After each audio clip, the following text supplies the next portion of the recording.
कुशाग्र मिश्रा जी, कानपुर से। श्री हरिवंश। महाराज जी, आपके चरणों में प्रणाम। गुरुदेव, अब लो नसानी अब न सहियो, ये संकल्प बार बार लेने पर भी अब ऐसी स्थिति है कि ये ये बार बार भावना लिए नहीं जाता है, तो एक बार लिया जाता है। पर ये तभी माना जाता है कि आप ले लिए। पूरे पद में एक बहुत खास बात गोस्वामी जी ने कही, पायो नाम चारु चिंतामणि, उर करते न खसई हो, अब लो नशानी अब ना नसई हो। राम कृपा भवनिशा सिरानी, जागे पुनि न दसै हो, अब लो नशानी अब न। हे प्रभु, बहुत हो गया, आपसे बिछुड़ कर, आपसे भूल कर, मनमानी आचरण करके बहुत भटकता रहा। अब नहीं, अब नहीं कब हो सकता है? जब भगवत कृपा का अनुभव करते हुए नाम निरंतर जप करें। हमारी प्रार्थना, हमारे हृदय की बात, यदि नाम नहीं है तो चाहे जितनी बार कसम खाओ, ये बहुत बलवान मन और इंद्रियां हैं। ये विषयों के सानिध्य में इतना मन व्याकुल कर देगा कि आप सब ज्ञान विज्ञान भूल जाएंगे और उसमें आसक्त हो जाएंगे। बचा सकता है तो भगवान का नाम। पायो नाम चारु चिंतामणि। आहा, इतना सुंदर चिंतामणि है कि चिंतित करते ही अपार सामर्थ्य प्रदान करता है। काम क्रोध की क्या बात है, भगवान को भी अधीन करा दे, ऐसा नाम है। नामी को भी अधीन करा दे। बस ये बात समझ में आ जाए।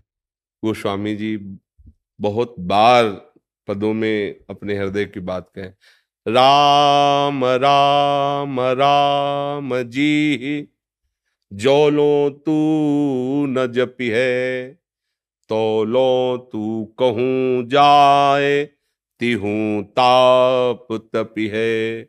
सुरसरि तीर बिन नीर दुख पाई है, सुर तरु तरे तो ही दारिद सताई है। चाहे जहां भाग चल के जाओ, यदि नाम जप नहीं हो रहा, गोस्वामी छूटिबे के जतन विशेष बांधे जाएगो, होए है विष भोजन जो सुधा सान खाएगो। जागत बागत सपने उन सुख सोए, जुग जुग जन्म जन्म जग रोए। कुछ भी कर लो, क्योंकि कर्तृत्वाभिमान ये विकारों को पुष्ट करता है और नाम जप दैन्यता पुष्ट करता है। नाम जप उसी का निरंतर हो सकता है जो तृणादपि सुनीचेन तरुरी सहिष्णुना अमानिना मान देन तो कीर्तनी यह सदा हरि। वो हरि के नाम का कीर्तन, हरि के नाम का स्मरण वही कर सकता है जो अभिमान रहित होकर के, सहनशील होकर दूसरों को सम्मान देता रहता है, दैन्य भाव से भगवान के आश्रित रहता है। नाम स्वयं भगवत स्वरूप है, वो कृपा करके स्फुरित होता रहता है। मनमानी आचरण करे तो नाम जब चलेगा ही नहीं जिह्वा पे। नाम कोई साधारण अक्षर नहीं है, साधारण शब्द नहीं है। वो परब्रह्म परमात्म तत्व को भी अधीन करने वाला सामर्थ्य रखता है नाम। ये जिसकी भगवत कृपा में ही बुद्धि है वही समझ सकता है, नहीं तो ऐसे ये माया प्रपंच के प्रवाह में प्रवाहित हुआ जीव क्या जाने।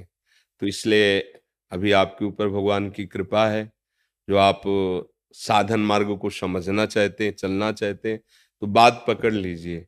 जब तक नाम नहीं होगा तब तक निष्कामता नहीं आएगी, और निष्कामता के बिना शांति, प्रेम, ज्ञान ये सब केवल बातों में रहता है।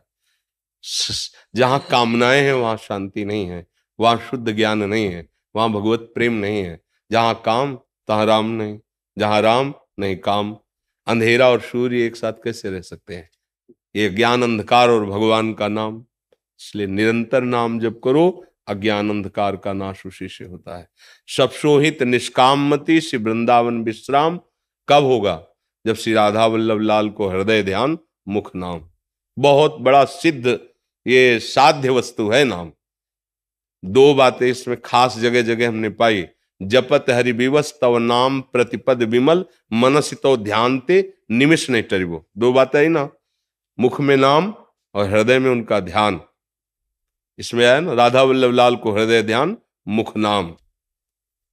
जानकी जी अशोक वाटिका में, नाम पहारू दिवसनिस और ध्यान तुम्हार कपाट। दो दो चीजें। फिर कोई ये अबलो नशानी अबना नशयो ये दृढ़ हो जाएगा। और जब तक ये इस बात पर ध्यान नहीं देंगे तो कसम खाओगे 2 4 10 दिन सही चलोगे, फिर प्रमाद स्थिति अपना औषध ढूंढ लेगी। भगवत विस्मरण हुआ और विषय अपने में घसीट ले गया। इसलिए निरंतर नाम जपने के लिए महापुरुषों ने कहा है, इसीलिए कहा है, कह हनुमंत विपत्ति प्रभु सोई जब तो सुमिरन भजन। नाम चल रहा है, कोई घसीटेगा भी तो आपको परास्त नहीं कर पाएगा। और घसीट तभी सकता है जब तक अहंकार है। अहम रहित को माया शब्द नहीं। जो अहम रहित हो गया वहां माया है ही नहीं। और जहां अहम है उसी का नाम माया है। जड़ चेतने ग्रंथि पड़ गई यद्यपि मृषा छूटति कठिन। नाम जप करो, भगवद आश्रित रहो, तभी दृढ़ निश्चय होगा। दृढ़ निश्चय के लिए कुछ दुर्लभ नहीं है, कुछ दुर्लभ। अरे ये सब बहुत बड़े अरे बड़े विकार खा जाएंगे, नष्ट कर देंगे, ये छोटे बच्चों को डरवाने के लिए है, सुजान जनों के लिए नहीं। सुजान कौन है? जो भगवान का भजन करते हैं, प्रभु के नाम जप में है, वो सुजान, वास्तविक उनको ज्ञान हो गया है। देखो सनकादि हरिशरणम प्रतिपल, काल भी नहीं व्याप्ता, हर समय 5 वर्ष की अवस्था के भगवत कथा परायण। एक कथा कह रहे 3 श्रोता बन गए। निरंतर हरि स्मरण। ये देखो ज्ञान संपन्न ब्रह्मबोध संपन्न महापुरुष हैं, लेकिन उनकी दिनचर्या क्या है? तो ऐसे ही हम घर गृहस्थी के कार्य करते हुए भी प्रभु का नाम आराम से जप सकते हैं। अभी क्या हम नाम जप सकते हैं इस समय, जैसे आपसे हम बोल रहे हैं, लेकिन 1 सेकंड के लिए भी विस्मरण नहीं। कैसे? तुम सबके चेहरों में हम नाम लिख रहे हैं, यह अभ्यास है। जिधर हम दृष्टि डालते हैं हम अपने नाम को देख रहे हैं। अब हम जपने की जो प्रक्रिया है वो तो नहीं हो रही कि राधा राधा, पर भूले भी नहीं है। हर नस नाड़ी और दिमाग में वही छाया हुआ है। जैसे अभी आपको कोई अत्यंत आवश्यक कार्य हो, फोन आ जाए और आपको पता बिल्कुल आपको जाना है, पर आप मर्यादा के अनुसार यहां बोल नहीं सकते हो, जा नहीं सकते। अब आपकी चित्तवृत्ति कैसी होगी? आप यहां शांत बैठे दिखाई देंगे, लेकिन आपकी चित्तवृत्ति हर क्षण जा रही होगी। ऐसे ही उपासक की हर क्षण वृत्ति कहीं भी हो प्रभु की तरफ जाती रहती है। वो अखंड तैल धारावत चिंतन तभी अव्यावृत भजनात्, वो समझ में तभी आएगा जब हृदय पवित्र होगा। डरना नहीं, निराश नहीं होना, उदास नहीं होना, बस चले चलो, बढ़े चलो। अनुभूतियां ही तुम्हें संभाल लेंगी, तुम्हारी अनुभूतियां ही तुम्हें संभाल लेंगी। तुम्हें जब अनुभव होने लगेगा भगवान प्रतिपल मेरी रक्षा कर रहा है, भगवान प्रतिपल मुझे ज्ञान दे रहा है, भगवान प्रतिपल मुझे संभाल रहा है, फिर किसी के आशीर्वाद की जरूरत नहीं पड़ेगी। अनुभूति, किसी को पुकारने की जरूरत नहीं, अन्य को। यहां कोई सहयोग देने वाला नहीं। जिसे तुम सहयोगी मानते हो वही बाधक बन जाएगा। क्यों? क्योंकि चित्तवृत्ति में तो आएगा उसका चिंतन, भरोसा तो हमारा उसकी तरफ जाएगा। यही हमारी सबसे बड़ी बाधा है। एक भरोसा, एक बल, एक आस, विश्वास, बस गाड़ी पार। वही विविध रूपों में आके कर रहा है, बस उसी की तरफ हम देख रहे हैं। ना कोई अन्य नाम है, न कोई रूप है, न अन्य कोई व्यक्ति है, न जड़ है, न चैतन्य है। एक ही परम सत्ता विराजमान है।